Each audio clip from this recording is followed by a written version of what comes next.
I recently beat Doom Eternal for the first time, and let's talk about it. So Doom Eternal, it came out in 2020, and it is a sequel to Doom 2016, and how well does this game hold up? This game slaps.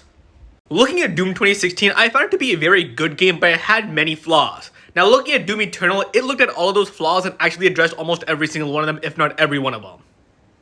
But before I talk about the positives of the games, I have to get the negatives out of the way first, and the first major negative that I have for Doom Eternal is the fact that 90% of the weapons and enemies that are from the first game are recycled here. Doom Eternal has every single enemy from Doom 2016. 80% of the enemies in this game are the same as they were in 2016. The only difference is I think the summoner in 2016 is not in this game, but you have a different version of it. Now this game does introduce new enemies, for example the Arachnotron, but at the same time though 90% of the time you're fighting the same enemies as you were in 2016. Now for the rest of this video, when I say the first game, I'm going to be talking about Doom 2016. But not only are many enemies from the first game are the same here, the weapons are also almost identical to the ones in this game as well. You have your combat shotgun, super shotgun, plasma rifle, heavy cannon, rocket launcher, and while not all weapons are one-to-one the same, a lot of them do function basically the same way. While looking at this game as a sequel, I do think there are some flaws in the fact that there is too many things recycled from the first game in this one as well. However, it is not one-to-one, there are some slight differences which I'll talk about later. And then for the other negative I have for this game, it's gonna be the boss fights. The boss fights, I didn't think they were very good. My main problem with the boss fights in this game was that so many of the times you're not fighting just the boss, you're also fighting normal enemies around if they're trying to distract you, and that really does take away from the boss fight moments. I could be fighting a giant demon and still be spending half my time fighting the minions so I have more space to run around. And that really does take away from the boss fights, because now when I think about the boss fights, a lot of the times I'm just thinking about the fact that half the time I wasn't even trying to fight the boss. The boss fights in this game, I do think they're pretty weak, and I would say the boss fights in 2016 are better than the ones here. Now with that out of the way, let's actually talk about the positives. I will preface that when I was playing this game, I was playing this game on Ultra Violence, which would be hard mode. It is one step above normal, and that may change the way I view a lot of these things, but let's talk about it. My biggest criticism that I had about Doom 2016 was the fact that many times when I was playing this game that I was not engaging with the mechanics. For example, I have a chainsaw that can take out almost any enemy in the whole game. The problem is though that because chainsaw ammo is so limited, I was very discouraged from using my chainsaw because I don't know if I'll ever get chainsaw ammo in the future, which meant that the only time I ever used a chainsaw was if I knew there was chainsaw ammo nearby. This is completely different in Doom Eternal, because the way the chainsaw works is that even though you have to charge your chainsaw for the higher levels, you will always have at bare minimum one chainsaw level. This actually encouraged me to use the chainsaw whenever I was low on ammo, and I was low on ammo many times because I was trying to empty all my guns into all these enemies on hard mode. And because I only had one charge of chainsaw, I never actually used it on major enemies unless I really had to, and oftentimes I was using it on small minion enemies, which meant that the payoff for using the chainsaw was not that big of a deal. Strong weapon for very small causes does not make that weapon super impactful, which I think was a good thing, because if I wanted to make it impactful, I could at the cost of using all of my chainsaw charges. Basically, what I'm saying is that the changes they made to the chainsaw in Doom Eternal really encouraged me to use it a lot more while at the same time not being overpowered. And this is just one returning mechanic from the other game. This game also introduces a plethora of new things that really did change the way I was actually playing it.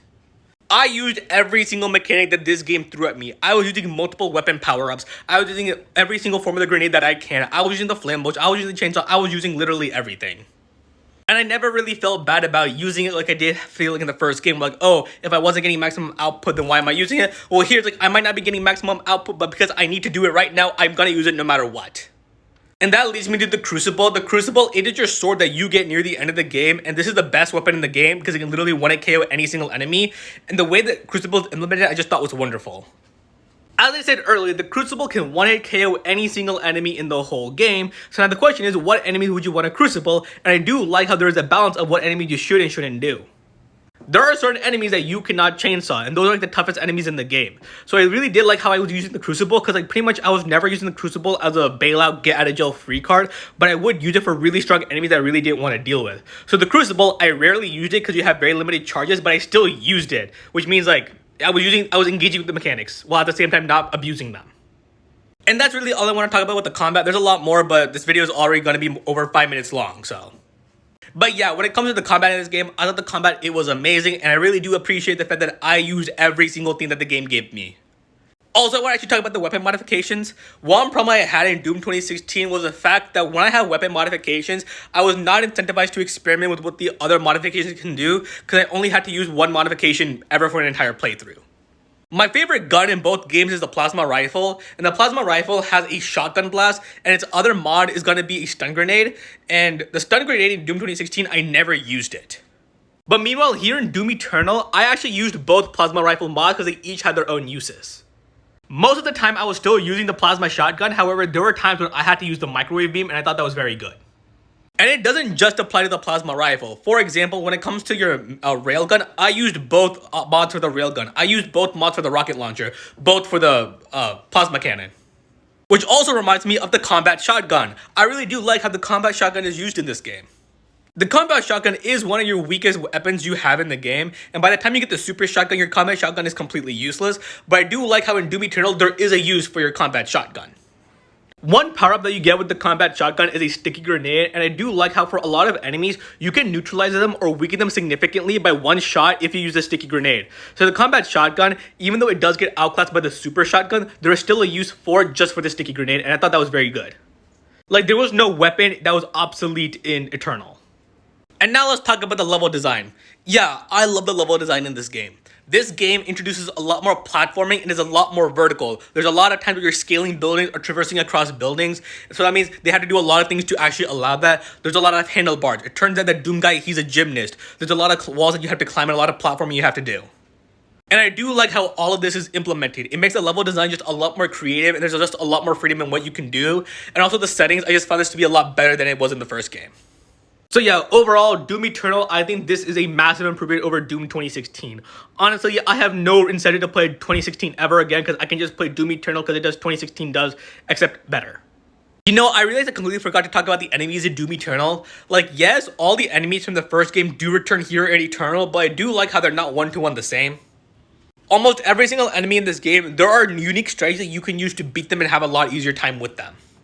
For example, the Kako Demon. The Kako Demon was a very challenging enemy in the first game, but now here in Doom Eternal, they're still a very challenging enemy. They can still take a lot of hits, but also it is possible for you to one-hit KO them. If you use a sticky grenade at them, you can just one-shot them, and I just thought that was really creative, because I can fighting a swarm of enemies, throwing in Kako Demons on top of that, but I can still strategize a way where I can clear everything at the same time not being too overwhelmed. Or Pinkies. Pinkies return in this game, but Pinkies, there's a new way to fight them. If they have a weak spot on their tail, you're like incentivized to like let them charge at you and try to dodge them and try to take advantage of their tail because you can one-shot them. Once again, I'm not a big fan of the fact that they're reintroducing enemies from the first game. However, at the same time, I do appreciate that there are new strategies to defeat them. Overall, looking at Doom Eternal, this was a great game and I had a very fun time playing this.